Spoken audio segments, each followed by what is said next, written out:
सभी को राम राम और जय श्री कृष्ण। तो थंबनेल पे तो आपने देखा ही होगा कि क्या हम स्टार्ट करने वाले हैं। ठीक है, तो चलिए देर नहीं करते हुए हम क्वेश्चन की ओर आगे बढ़ते हैं।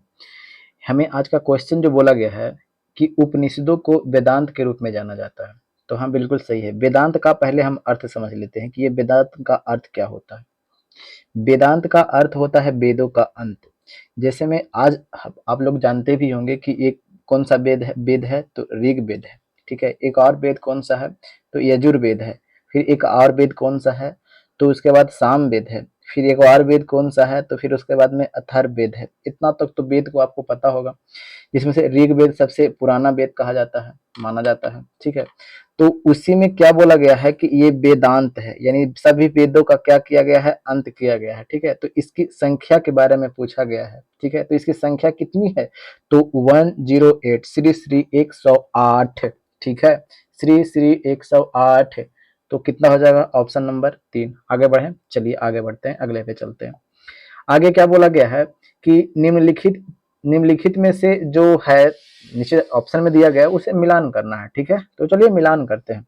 ये सब नदी का नाम है। ठीक है, और नदी का नाम है, उसको उस टाइम यानी ऋग वैदिक उत्तर वैदिक में इसको क्या नाम से पुकारा जाता था उसके बारे में बोला गया है। ठीक है, चलिए तो देखते हैं कि क्या क्या नाम से पुकारा जाता था से। ठीक है, बात कर लेते हैं यहाँ पे सिंधु को। तो सिंधु को कौन से नाम से जाना जाता था, सिंधु के नाम से जाना जाता था, सिंध के नाम से जाना जाता था। ठीक है, आगे बढ़ रहे हैं, यहाँ तक तो समझ में आ रहा होगा। सिंधु के बाद एक और नदी है झेलम। देखिएगा हम उत्तर से दक्षिण की ओर लगातार सीक्वेंस में हम लिख रहे हैं, ताकि आपको कभी भी एग्जाम में इस तरह से भी पूछे जा सकते हैं कि उत्तर से दक्षिण की ओर क्रम में सजाइए। ठीक है ना, जिस तरह से क्रम में आप देखते हैं नहीं कोई भी चीज को, उसी तरह से ये क्रम में सजाने के लिए बात बोला गया है। ठीक है, तो सिंधु के बाद क्या है, झेलम। तो झेलम का क्या क्या नाम है। ठीक है, झेलम का नाम है बित्सा, बीत और स त ता, बित्सा। ठीक है, सिंधु झेलम, झेलम के बाद कौन सा है, चिनाब, राबी, फिर उसके बाद में ब्यास, फिर उसके बाद में एक और नदी है वो है सतलज। अब ये सभी का नाम हमें देखना है, लिखना है। ठीक है, चिनाब की बात करते हैं तो इसका नाम क्या था तो अस्किनी। ठीक है, चिनाब के अस्किनी। ठीक है, कोई दिक्कत तो नहीं। रावी की बात करते हैं तो रावी का क्या नाम था तो रावी का नाम था पारुसनी। रावी का क्या नाम था तो पारुसनी। ब्यास के यही बिपाशा बसु, या तो ये तो नहीं भूलिएगा ना, बिपाशा बसु को नहीं भूलेंगे। ठीक है, सतलज की बात करते हैं तो सतलज की बात करते हैं तो सतलज का क्या नाम था, सतुद्री था। ठीक है, तो चलिए अब हम मिलान करते हैं। ठीक है, अब हम मिलान करते हैं। मिलान में देखिएगा, एक बार फिर से बता देते हैं ताकि आपको याद हो जाए। ठीक है, एक बार जोर से बोलिएगा एकदम कस के। ठीक है, सिंधु का क्या नाम है, सिंध। झेलम का बित्सता, चिनाब के अस्किनी, रावी के क्या है, परुसनी, ब्यास के बिपाशा, सतलज के सतुत्री। याद है ना। ठीक है, अब आगे देखते हैं, अब हम मिलान करते हैं। तो देखिएगा, मिलान कीजिएगा। बित्सता, बित्सता किसका नाम है तो देखिएगा, बित्सता किसका नाम है तो झेलम का। तो एक का क्या हो जाएगा जी भाई साहब, तीन, तीन हो गया ना। अब देखिएगा, चिनाब के अस्किनी, बी का क्या हो जाएगा, एक हो जाएगा, बी का एक हो जाएगा। देखिएगा, चिनाब, चिनाब के अस्किनी है। ये परुसनी किसका है, रावी का। तो सी का कितना हो जाएगा, 5 हो जाएगा। तो सी का 5 एगो दिया हुआ है। ठीक है, फिर अब क्या है, अब बिपाशा दिया है तो बिपाशा के क्या हो जाएगा, ब्यास, ब्यास के बिपाशा हो जाएगा। ठीक है, अब देखिएगा मिलान कीजिएगा। एक का क्या जी, तीन, तो एक का तीन है। ठीक है, फिर उसके बाद में बी का क्या है, एक है। तो एक का तीन, बी का एक, ही तो 5 है, ये तो गया ये। अभी तो ये भी गया। ठीक है, ये भी गया नहीं। देखिएगा, अब ये है, अब आगे मिला लीजिएगा। ठीक है, अब आगे आप मिला लीजिएगा। तो अब आगे बढ़ते हैं। ठीक है, और हाँ, अगर इसका पीडीएफ आपको लेना है तो आप टेलीग्राम चैनल पर जाइएगा और टारगेट जीएसवाई मान सिंह आप सर्च कीजिएगा, और वहां से ज्वाइन करने के बाद में आप पीडीएफ वहां से आप ले सकते हैं। ठीक है, तो चलिए अब आगे बढ़ते हैं। आगे क्या बात है, देखिएगा ये सब है, मिला लीजिएगा। ठीक है, आगे बढ़ते हैं, क्योंकि सभी हमने यहाँ पे बता दिया है। क्या बोला गया है कि जैनियों के अनुसार जैन धर्म के संस्थापक कौन थे। देखिएगा, ये जैनियों के अनुसार बोला गया है। ठीक है, ऐसे अगर जैन धर्म के संस्थापक की अगर बात करता कि जैन धर्म के संस्थापक कौन है, तो जैन धर्म के संस्थापक अगर जब बात करता है तो इसका संस्थापक क्या हो जाता है, तो इसका संस्थापक हो जाते हैं महावीर, जो कैमे तीर्थंकर माने जाते हैं। तो जैन धर्म के 24वें तीर्थंकर माने जाते हैं। ठीक है, तो आप कमेंट बॉक्स में एक बात ही बताइएगा कि ये जैन धर्म के जो 24वें तीर्थंकर हैं, इनका जन्म कब हुआ था। ठीक है, चलिए आगे बढ़ते हैं। लेकिन हमें क्या बोला गया है कि जैनियों के अनुसार, ठीक है। तो जैनियों के अनुसार कौन थे, तो जैनियों के अनुसार जो इनके संस्थापक माने जाते हैं कौन, ऋषभ, यानी जैन धर्म के पहले तीर्थंकर कौन थे, ऋषभनाथ। ठीक है, ठीक है, ठीक है। और फिर दूसरे की बात करते हैं तो कौन थे, तो दूसरे देखिएगा, आप लिखते चलते हैं, पहले तीर्थंकर, दूसरे तीर्थंकर और तीसरे तीर्थंकर। पिछले दरोगा में हमने देखा है 2-3 साल पहले का जो दरोगा एग्जाम हुआ था उसमें पूछा दिया था कि तीसरा तीर्थंकर कौन थे, तो हो सकता है कि चौथा तीर्थंकर के अभी में पूछ दे, तो जरूरी तो नहीं है। पहले तीर्थंकर की बात बोलते हैं तो पहला तीर्थंकर कौन थे, तो ऋषभ नाथ। ठीक है, ठीक है, ठीक है। दूसरे की अगर बात करते हैं तो अजीत नाथ। ठीक है, अजीत नाथ या ऋषभ देव कहीं कहीं लिखा हुआ भी आपको मिलेगा, तो उससे लेना देना नहीं, बिल्कुल नहीं है।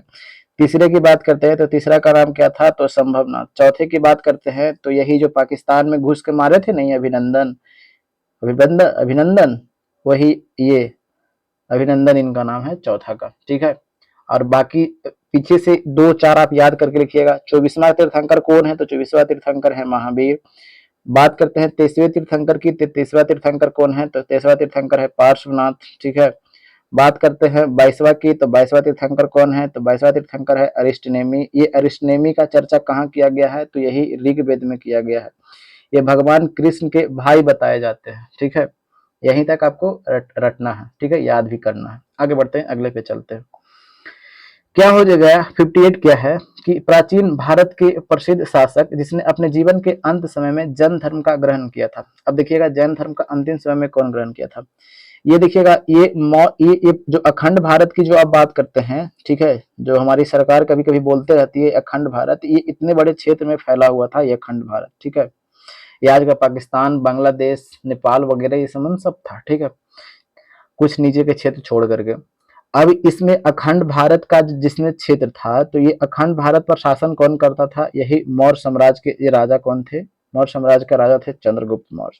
अब यही चंद्रगुप्त मौर्य के समय में क्या होती है कि लगातार 12 वर्ष तक अकाल पड़ता है। जो आज जो हम लोग जिस क्षेत्र में रह रहे हैं ना, मगध, जो पाटलिपुत्रा, उस समय समझिए कि इतने अखंड भारत क्षेत्र का राजधानी कहाँ था, यही हमारे पाटलिपुत्रा। ठीक है, जो कितने नजदीक में है। ठीक है, तो यही लगभग 12 साल तक ये पूरे एरिया पे क्या पड़ता है, पूरी एरिया पे तो नहीं लेकिन लगभग अधिकांश एरिया पे क्या होता है कि अकाल पड़ते हैं। अकाल में समझते हैं ना, लोगों के पास खाने पीने के साधन तो बिल्कुल नहीं होते हैं, तो लगातार 12 साल तक अकाल पड़ते हैं। यहाँ की राजा की हालत खराब हो गई। तो उस समय राजा कौन थे, तो चंद्रगुप्त मौर्य थे। राजा की हालत खराब हो गई तो राजा जो अपने जो हैं उस जैन ऋषियों से ये सलाह मशवरा लेते हैं कि आखिर क्या किया जाए, हमारी प्रजा भूखे तड़प के मर रही है, कुछ हमारे प्रजा को क्या हम करें ताकि हमारी प्रजा खुश रहे, हमारी प्रजा ये अकाल से हमें छुटकारा मिल सके। तो इसके लिए क्या करते हैं कि ये कौन, तो यही भाद्रबाहु। भाद्रबाहु कहते हैं कि देखिए ये दुनिया से आप क्या करना, अगर छुड़वाना चाहते हैं तो आप दुनिया को त्याग दीजिए, वो भी संलेखन विधि से।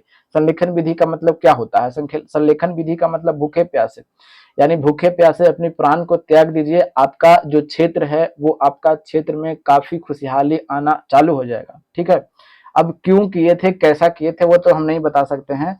तो यही भद्रबाहु जो था उस समय, भद्रबाहु के नेतृत्व में क्या करते हैं, जैन धर्म ग्रहण कर लेते हैं। कौन, तो यही चंद्रगुप्त मौर्य। ठीक है, तो मेरा आंसर कौन सा हो जाएगा, आंसर ऑप्शन नंबर 3। देखिए कहानी इसलिए बताते हैं ना, ताकि अगर यहाँ पे ऑप्शन हम बता के निकल जाएंगे नहीं तो वहां पे जाएगा ना तो मुंह में ठिसुआ जाएगा, समझ गए, तो ठिसवाइएगा तो फिर दिक्कत हो जाएगा।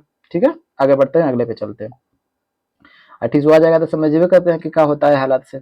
अब देखिएगा अशोक के जो शिलालेख है, तो यही मौर्य साम्राज्य से संबंधित है अशोक। ठीक है, तो ये अशोक के जो शिलालेख थे, ये शिलालेख कौन कौन से भाषा में लिखे गए हैं, तो इनकी भाषा की बात बोलते हैं तो इनकी भाषा में पहला भाषा ग्रीक में लिखा गया है, फिर एक खरोष्टी में भी लिखा गया है, और फिर उसके बाद में बात करते हैं तो अरमाइक लिपि में भी लिखा गया है। ठीक है, अरमाइक लिपि में भी लिखा गया है, अरमाइक। ठीक है, अब देखिएगा, अब यहाँ पे हम आपको बात आगे आप बढ़ाते हैं, और एक बात एक आगे ब्राह्मी लिपि में भी लिखा गया है, ब्राह्मणी लिपि में भी, लेकिन हमें ये ब्राह्मणी तो नीचे दिया गया नहीं है, लेकिन हम यहाँ पे दिया गया तो हम आपको बता देते हैं। ठीक है, तो ये कौन कौन से हो जाएगा, ग्रीक हो जाएगा जी, बिल्कुल है, खरोष्टी हो जाएगा, ये भी हो जाएगा, संस्कृत तो उस समय की बात बिल्कुल नहीं कीजिए। तो एक इतना 1 2 3, तो 1 2 3 किसमें, इसमें 4 दिया हुआ है, गलत।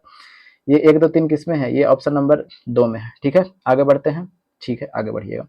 अब एक चीज यहाँ पे और बताते चलते हैं, ये शहबाज गढ़ी, शहबाज गढ़ी की बात करते हैं, तो ये शहबाज गढ़ी है पाकिस्तान में, ये शहबाज गढ़ी कहाँ है, पाकिस्तान में। तो यहाँ कौन सी भाषा लिखा गया था? तो यहाँ जो भाषा लिखा गया था वो भाषा ये खरोष्ठी लिपि लिखा गया था, खरोष्ठी लिपि लिखा गया था। लेकिन अगर भाषा की बात बोलते हैं तो यहाँ भाषा कौन सा था? तो अरमाइक भाषा लिखा गया था। अरमाइक कभी कभी ये भी पूछ दिया जाते हैं, ठीक है। तो चलिए आगे बढ़ते हैं, अगले पे चलते हैं। बोला क्या गया है कि पंचतंत्र किनके द्वारा लिखा गया है? तो पंचतंत्र के लेखक कौन है? तो विष्णु शर्मा है, ठीक है। पंचतंत्र के लेखक कौन है? विष्णु शर्मा। ये बाण भट्ट की अगर बात करते हैं तो हर्षचरित के लेखक कौन है? तो ये हर्षचरित के लेखक कौन है? यही बाण भट्ट है, ठीक है। आगे बढ़ते हैं, अगले पे चलते हैं। आगे क्या बोला गया है सो देखिएगा कि निम्नलिखित में से कौन प्राचीनतम गुरुकुल है? गुरुकुल समझ में आता है? जहाँ पे लोग बैठ करके पढ़ते हैं। आज के जैसा गुरुकुल नहीं, ठीक है। आज तो कोई गुरुकुल है ही नहीं, पहले के गुरुकुल हुआ करते थे। तो ये उज्जैन की बात करते हैं तो ये तो बिल्कुल नहीं होगा।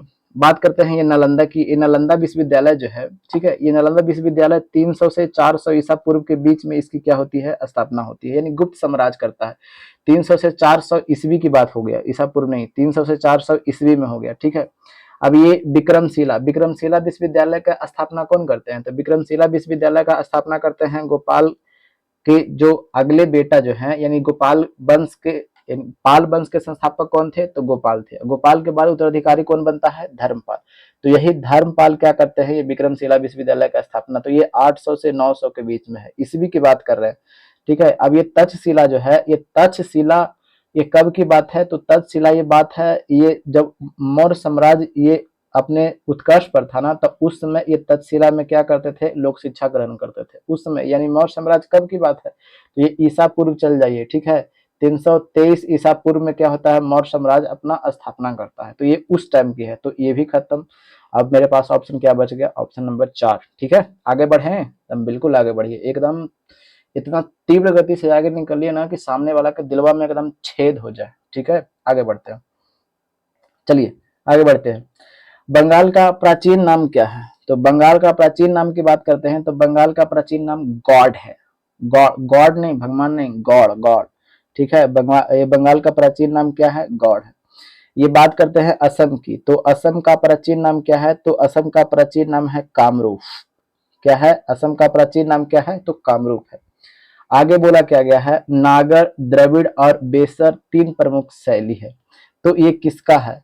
तो नागर, द्रविड़ और बेसर, ये जो तीनों के तीनों है, ये है ये है मंदिर कला। इसमें इस शैली में क्या किया जाता है कि मंदिर का निर्माण किया जाता है, ठीक है। नागर शैली की बात करते हैं तो ये नागर शैली जो होते हैं, जो उत्तर भारत के जितने भी जो आप मंदिर देखेंगे, ठीक है, वो सभी के सभी नागर शैली में होते हैं, ठीक है। वो सभी के सभी नागर शैली में होते हैं। जैसे में आप देखे होंगे कि ऊपर से एक क्या हो जाएगा कि कोर निकला हुआ रहेगा, ठीक है। ये सभी नागर शैली के विशेषता है, ठीक है। द्रविड़ शैली की अगर बात करते हैं तो दक्षिण भारत में, आप जितने दक्षिण भारत में, इसमें तमिलनाडु, आंध्र प्रदेश, कर्नाटका, केरला, ये सब क्षेत्र में जब आप जाइएगा तो उस सब क्षेत्र में कौन से आपको मिलेंगे शैली में? तो वही द्रविड़ शैली में मिलेंगे, ठीक है। द्रविड़ शैली में जैसे में क्या, आप चारों तरफ पाया, आंगन, ये सब आपको मंदिर में देखने को मिल जाएगा। लेकिन नागर शैली में ऐसा नहीं, बहुत कम मिलता है, ठीक है।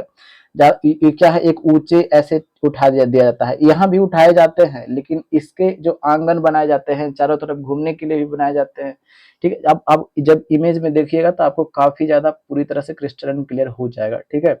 तो ऊपर यानी उत्तर भारत में जितने भी मंदिर जो बनाए जाते हैं वो कौन से शैली में? नागर शैली में। और दक्षिण भारत की जो मंदिर बनाए जाते हैं वो कौन सी शैली में? तो द्रविड़ शैली में, ठीक है। और दोनों के मिक्सअप में जो बनाए जाते हैं वही बेसर शैली होता है, ठीक है। नागर शैली और द्रविड़ शैली को मिक्स करके जो बनाते हैं उसे क्या बोला जाता है? बेसर शैली, ठीक है। ये सब किसका है? मंदिर कला, यानी मंदिरों का निर्माण किया जाता है, ठीक है। तो भारतीय मंदिरों की वास्तु शैली है। Option number 3। आगे बढ़ते हैं, अगले पे चलते हैं। शक संवत का प्रथम मास क्या है? तो देखिएगा, पहले शक संवत को प्रारंभ किसने किया था? तो शक संवत की प्रारंभ की बात करते हैं तो शक संवत प्रारंभ कौन किया था? तो कहिए कि कनिष्क ने किया था। कब? तो 78 ईस्वी में क्या करता है कि ये राज्यारोहण करता है, और राज्यारोहण करता है उसके उपलक्ष्य में एक संवत स्टार्ट करता है। तो वो कौन सा संवत स्टार्ट करता है? तो कहिए कि शक संवत। अब यही शक संवत जो है, यही शक संवत भारत सरकार इसको ग्रहण करता है, और इसका पहला महीना चैत्र होता है।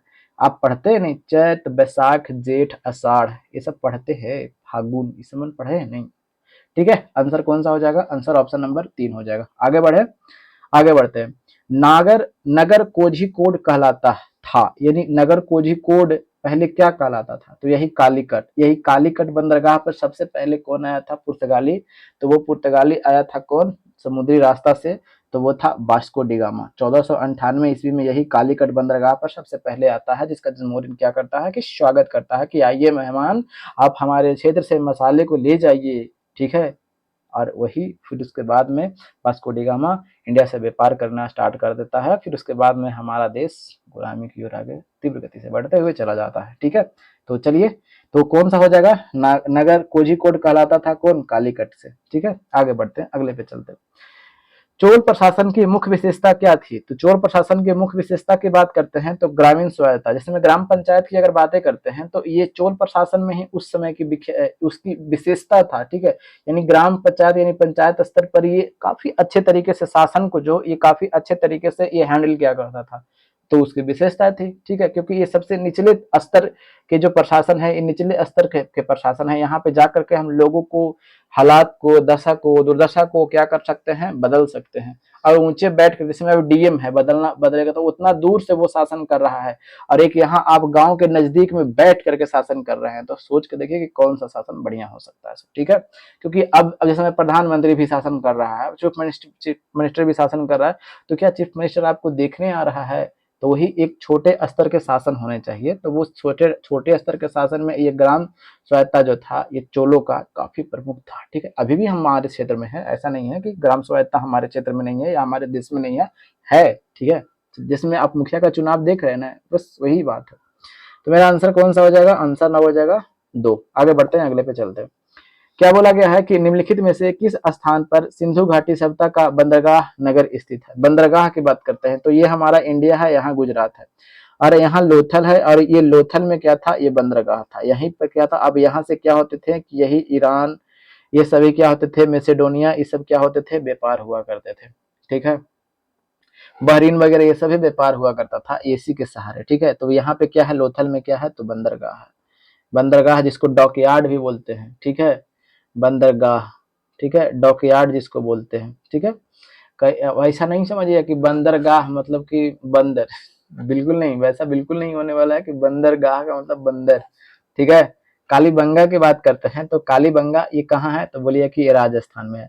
तो यहाँ से मिला क्या है, तो यहाँ से मिला क्या है, तो यहाँ से जूते हुए खेत के साथ में मिला है, जूते हुए खेत के साथ मिला है। मोहनजोदड़ो की बात करते हैं तो मोहनजोदड़ो से क्या मिला है, तो मोहनजोदड़ो से मिला है विशाल स्नानागार, विशाल स्नानागार, ठीक है, विशाल स्नानागार। चानहोदड़ो की बात बोलते हैं तो यहाँ से लिपस्टिक, पाउडर, चूड़ी, काजल, लिपस्टिक सब यहीं से मिले हैं, यानी इंडस्ट्रियल एरिया चानहोदड़ो को कहा जाता था। यानी हड़प्पा का जो चानहोदड़ो जो था, जिसमें आप अगर आप दिल्ली जाते होंगे तो दिल्ली में जाते होंगे तो आप नोएडा को देख रहे हैं, नोएडा वाले क्षेत्र को, तो नोएडा वाले क्षेत्र को इंडस्ट्रियल एरिया कहा जाता है। क्यों ऐसा कहा जाता है, क्योंकि इंडस्ट्रियल एरिया है, वहां पे इंडस्ट्री को जो सुख सुविधा चाहिए वो काफी उन्नत किस्म से उसको अच्छे तरीके से मिल जा रहा है। आज आपके गांव में इंडस्ट्री क्यों नहीं लगता है, क्योंकि इंडस्ट्रियल एरिया नहीं है, क्योंकि वहां पे कहीं अब पता नहीं चल पाता है कि रोड है कि रोड में गड्ढा में रोड है कि रोड में गड्ढा है। लाइन की बात है तो लाइन नहीं होता है, 24 घंटा में 10 घंटा, 15 घंटा, 20 घंटा कटले ही रहता है, ठीक है।